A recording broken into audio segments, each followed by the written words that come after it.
Marlins baseball is back, and Sandy Alcantara looks just as good as ever.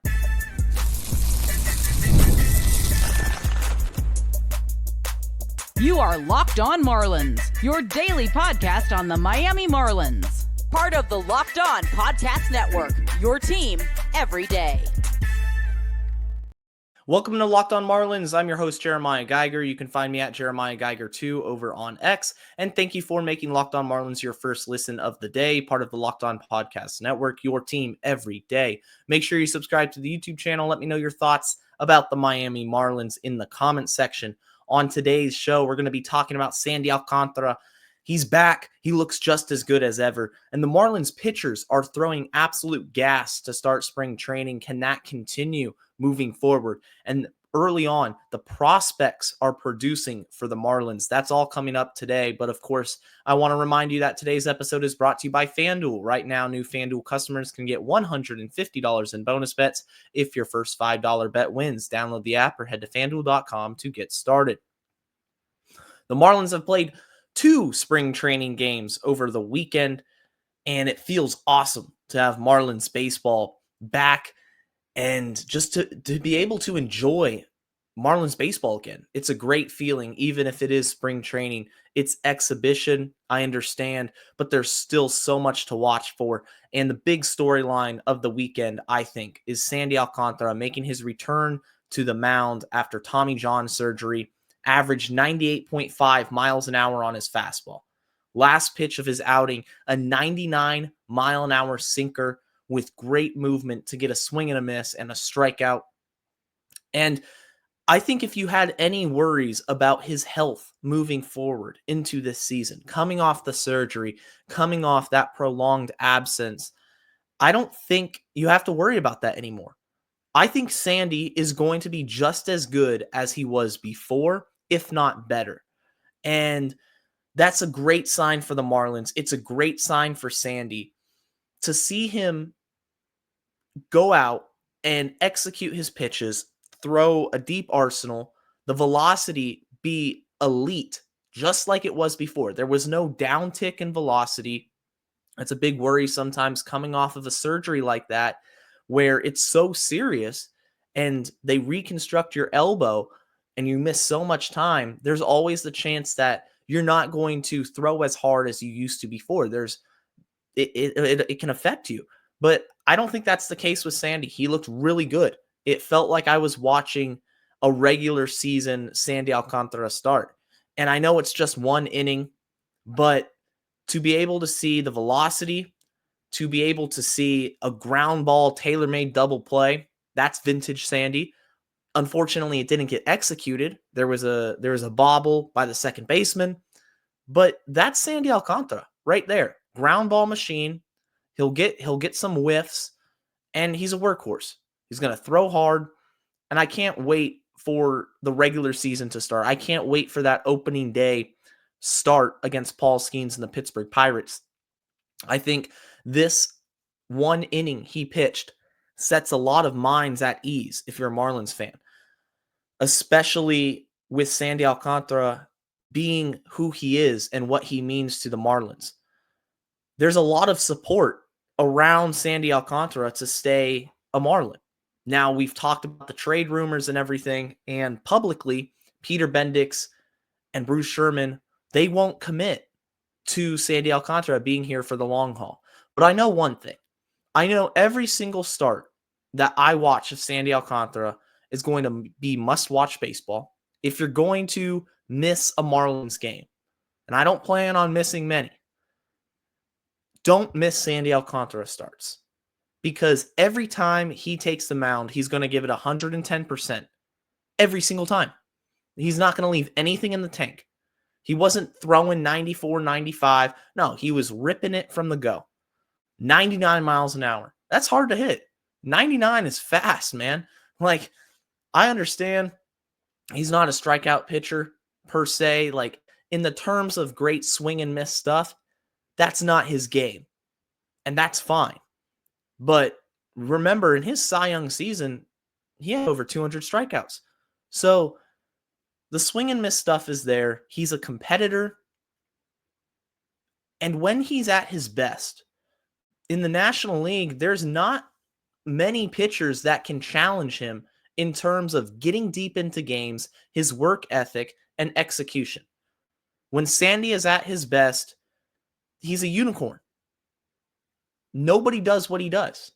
Nobody takes the ball and expects to go 9 innings the way Sandy does. I firmly believe that he is a dying breed in today's sport.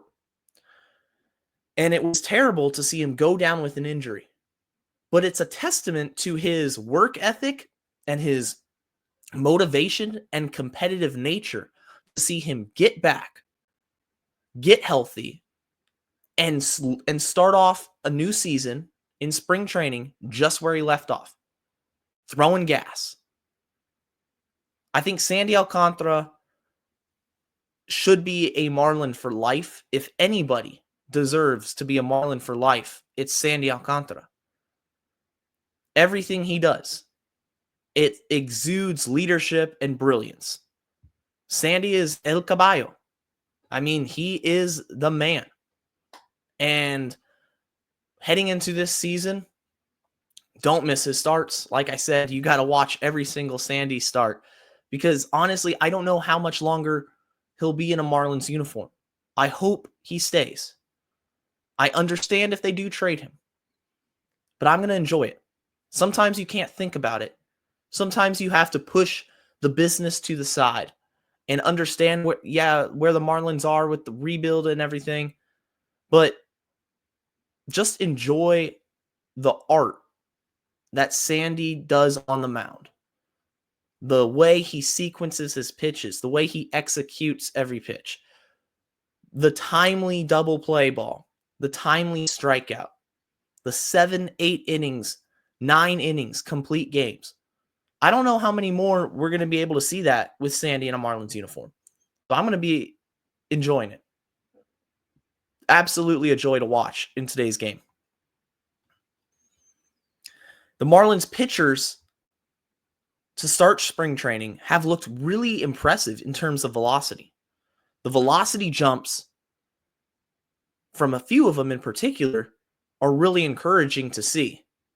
And especially right out the gate. The first 2 spring training games in the books, Marlins pitchers are throwing hard. I'm going to talk about that more coming up next. When the game tips off, the NBA action is just getting started, and there's no better place to get in on it than FanDuel, America's #1 sportsbook. With FanDuel, you can place live bets throughout the game, so even if you miss the opening tip-off or want to bet on a fourth quarter comeback, you can stay in the action. And if you're looking for a bigger payout, you can even combine your live bets into a same-game parlay. You will love using FanDuel's live betting feature because it keeps every moment of the game exciting. Whether you're backing your team for a late-game rally or picking a player to hit a clutch 3, you'll never feel like you miss your chance. Plus, the app is easy to use, and when you win, you get paid instantly. Right now, new FanDuel customers can get $150 in bonus bets if your first $5 bet wins. Just visit FanDuel.com to join today. That's FanDuel.com for your shot at $150 in bonus bets. Make every moment more with FanDuel, the official sports betting partner of the NBA. Thank you again for being with us on Locked On Marlins. If you're an everyday listener, share the pod with other Marlins fans. And if you're just tuning in, of course, thanks for being here. Also, hit that subscribe button, leave a like, leave a review, leave a comment down below on Sandy Alcantara. Are you guys excited to watch him pitch in 2025? Because I sure I am. And I'm excited for these other Marlins pitchers throwing gas, man. Valente Bayozo started the game on Saturday. This game was not on television. Today's game, I'm recording this on Sunday. Today's game, the Sandy Alcantara start it was broadcast on SNY. It was great to be able to watch the television broadcast. But the first game of spring training was broadcast over the radio. So it was a great opportunity to hear new Marlins and radio announcer Jack McMullen get the call. He did an excellent job. Congrats on the new role, Jack. And Valente Bayozo started that game. And the big takeaway from his outing, of course, 1 inning. Everybody is just getting 1 inning. They have a pitcher's list that comes out who's going to be pitching today. Valente Beozo was a starter. He hit 93 miles an hour on the fastball. And he was one of the softest tossers in the entire game last year. But to be able to consistently hit 92, 93, it's a really good sign. And the velocity jump from a pitcher like Beozo, and you looked at the advanced metrics on the fastball, some really good vertical break there. So it wasn't flat, about 18 inches of vertical break on the fastball. And it's just one inning. But if he can continue this velocity and maintain it consistently throughout the year, I think he could be a very underrated pitcher for the Marlins. So when you look at the rotation and that final fifth spot, maybe Beozo claims it. It's going to be a battle. There's not going to be any handouts going into the opening day. So Valente Beozo, great story last year, came up, dominated to begin his major league career, got sent back down when Edward Cabrera came back up, and then when he came back for a second stint with the Marlins, he struggled. So he's going into a spring training with a new attitude. He says that his diet has been cleaned up. He's putting on muscle, so he's losing the bad weight, putting on good weight. And you saw his offseason regimen pay off in his first spring training start. The velocity at 93 miles an hour, when he averaged 89 on the fastball last year, that's a 3 mile an hour, 4 mile an hour difference. If he can keep that consistently, that's absolutely huge, because you factor in the movement, you factor in the sweeper, and his ability to locate pitches. That's a starter right there.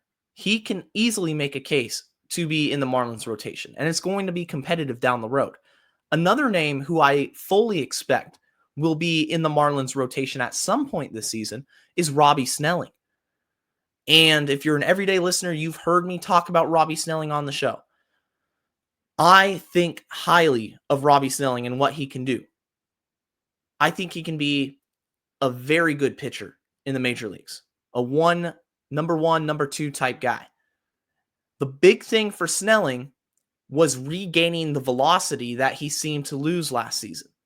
Last season, he was sitting in the low 90s.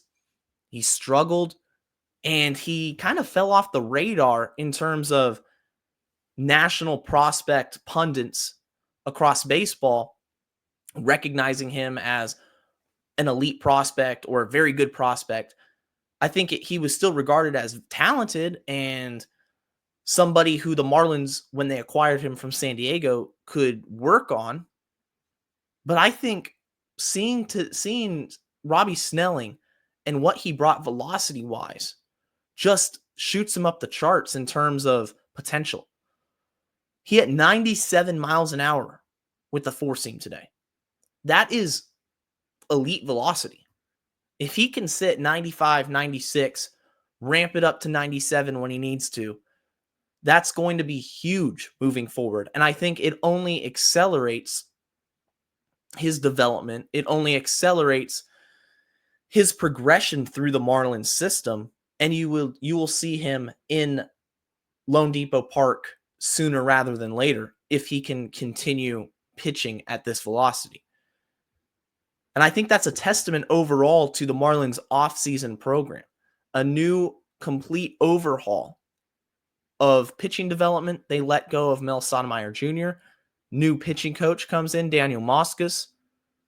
And you're already seeing results in spring training. And I know part of it could be attributed to the fact they're only going one inning. And they're not going to have to extend for 5-6 innings and maintain that velocity for multiple times through the lineup. But still, it shows the ability from a Valente Beozo. It shows the ability from a Robbie Snelling. Of course, we know what Sandy Alcantara brings, that they can throw this gas. and they're in shape. They're obviously not unconditioned. They are taking their conditioning program seriously. Daniel Moscas is a former driveline guy. Driveline does a lot with increasing pitchers' velocity. That's a huge thing with driveline. And the way they're utilizing the data, the way they're utilizing the offseason programs, and now we're just starting Grapefruit League camp or games. Major League Camp just started. Pitchers and catchers reported not too long ago, and we're already seeing results on the field. Because I don't think it's a fluke that Beozo hit 93 miles an hour and is sitting 92. I don't think it's a fluke that Robbie Snelling, who would sit about 91, 92, 93 maybe last year, is taking the gun up to 97. I don't think that's a fluke. I think that's a testament to the organization as a whole. And it's really encouraging stuff. I loved what I saw from the pitchers. Offensively, it's kind of a work in progress. I know it's only 2 games, but offensively there are some things that I just think the Marlins are going to continue to struggle with this season. And there's so many players playing in these Grapefruit League games. There's guys in minor league camp who get assigned to the travel roster. They'll get some at-bats later in the game. You'll see the starters play a couple innings, get subbed out. So it's a constant rotation of players in the Marlins system playing in these spring training games. But offensively, I think it's clear from the first 2 games that the pitching, per usual, is ahead of the hitting. And that's been the fact for a while now with Miami, is the pitching is just a step above in terms of development than the hitting. But there are some prospects that have been doing well. That's going to be coming up in next segment. I'm going to recognize some names, talk about them. But I do want to emphasize that the pitching development, as good as it's been, can only continue to improve. You don't have to stay stationary. You can continue to find new things and develop new pitches, work on your mechanics, continue to improve every single day. Just because there's a new regime in, it doesn't mean everything has to change, but it can mean that you add certain things to your conditioning program, to your workouts, to your bullpens, that you'll see even more results. Loved what I saw from the pitchers. Dale Stanovich, shout out Dale Stanovich today. He got an inning of work, got a strikeout. He was hitting 95 on the gun. That's velocity right there. Left-hander. Talked about him. I really think he can be a part of this bullpen. The Marlins pitching is definitely ahead of the hitting, but there's prospects who could change that, who can turn the hitting into a really exciting venture coming up this season. That is going to come up in the next segment right after this.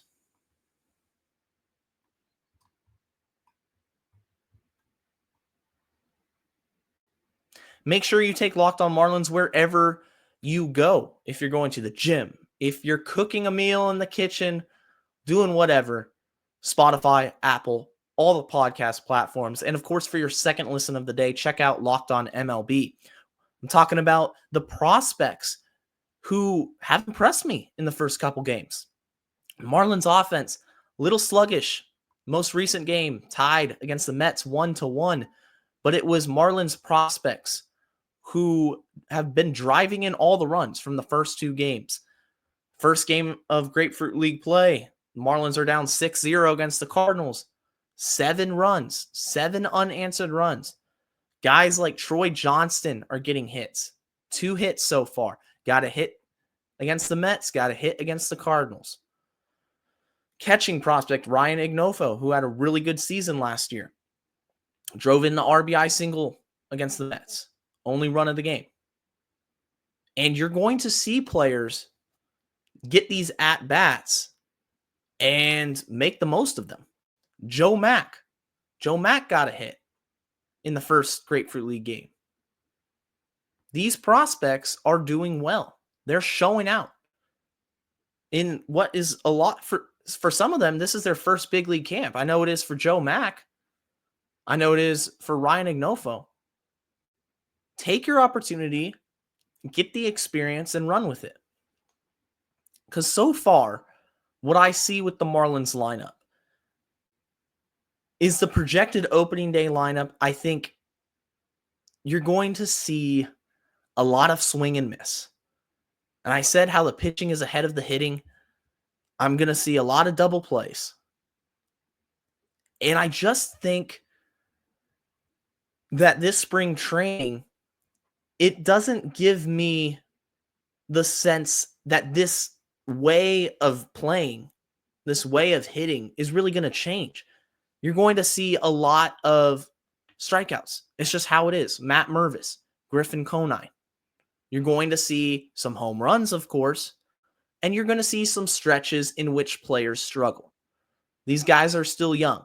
Connor Norby, shout out Connor Norby. He got a double today. He's one of the building blocks for the Marlins' future. And then you have Agustin Ramirez. He was getting at-bats against the Mets. You have Davison De Los Santos. He ripped a base hit against the Cardinals in the first game. So getting these guys at-bats and accelerating their development in order to become more productive offense moving forward. The Marlins grounded into 4 double plays against the Mets. 4 different players, 4 double plays. It's a tale as old as time. The Marlins and double plays. It just feels like that might end up being the same thing today. The good news for the Marlins, some plate discipline. Definitely see some plate discipline from Miami. You saw, I believe, 7 walks last game or 2 games ago against the Cardinals in that comeback. You saw non-roster invitee Heriberto Hernandez. Bases clearing double. Guys are going to make the most of their opportunity. But the thing is, realistically, these prospects who are producing and who are driving in these runs, they're not going to be on the opening day roster. Heriberto Hernandez is most likely not going to be on the opening day roster. So, of course, it's a small sample size. It's only been 2 games. But I want to see a little bit more production moving forward from the starters because you can see who the starters are going to be. You know you can pencil in Norby. He got a double. You like that. Extra bases. But you can pencil in Otto Lopez. I think Jonah Bride is another guy, of course. Xavier Edwards. And then Jesus Sanchez is another. I don't think the Marlins lineup, aside from Xavier Edwards and Connor Norby, is really going to strike fear in the hearts of many teams. And that's just how it is. I don't think spring training in these games, you're going to see a huge jump in development with a lot of these players. You know kind of who they are as hitters. You know what Connor Norby brings to the table. It's just, what is he going to do over an entire season? We saw the double. He can hit extra bases. He can hit for power. Let's see that consistently. Matt Mervis, can he avoid the strikeouts? Same thing for Griffin Conant, because those are 2 real power threats that feasibly could be getting a lot of ABs this season that struggle with contact. They strike out a ton. And then you're going to see the other types of players who aren't going to crack the roster or who are battling for a spot on the roster. And they're hustling. They're doing everything already. Ronnie Simon, a stolen base, stole third. You see guys like Troy Johnston. I mentioned him earlier. Troy Johnston has done everything in the minors. and already has 2 hits. He's not starting for yet in the first 2 spring training games, but he's collecting hits. Exit velocity today over 100 miles an hour on both his at-bats. That's really positive. And that's something that the Marlins as an organization are going to have to make decisions on these players who inevitably are going to put themselves in a position to make the team say, hey, you've done enough in spring training to warrant a shot in the major leagues. That's what these guys are doing. They're all battling. Some injury news that's really unfortunate, though. Victor Mesa Jr. strained hamstring, and he's shut down for 3 to 4 weeks. And it really is terrible for him because coming off of last year when he impressed so much to start the season until he gets a back issue, it affected his play on the field. It affected his production. Goes into spring training fully healthy, and then the hamstring issue. So he's going to miss the majority of spring training games, and he's going to miss an opportunity to compete for that major league outfield role in all likelihood. And hopefully it's a situation with the hamstring where it doesn't get worse. You don't have any setbacks with it. But this was the thing I was talking about for the Marlins is injuries. You have to avoid injuries. Woo Suk Go. What a name. Marlins pitcher, fractured finger. Mesa Jr., strained hamstring. So already injuries in just the first couple weeks of camp. It's one of the things that you hate if you're the team. Because availability is the best ability. And for a guy like Mesa Jr., who was coming into spring training essentially major league ready, where a lot of people thought, hey, this guy doesn't really have a lot to prove in AAA. He's probably going to start there. But for me, I wanted to see him compete for a spot on the opening day roster. And now that essentially isn't even a possibility. And it's not a good feeling if you're Mesa Jr. to deal with back-to-back injuries, especially this early in the season. Right when your season's starting, to be able to not play and not get an opportunity to showcase what you have. Because like I said, spring training is all about showcasing your ability and force the organization to make decisions. And now Mesa Jr. can't do that. He can't take those at-bats. He can't showcase the power. He can't make adjustments in the box against fastballs and velocity. And it's just injury news. You hate to see it.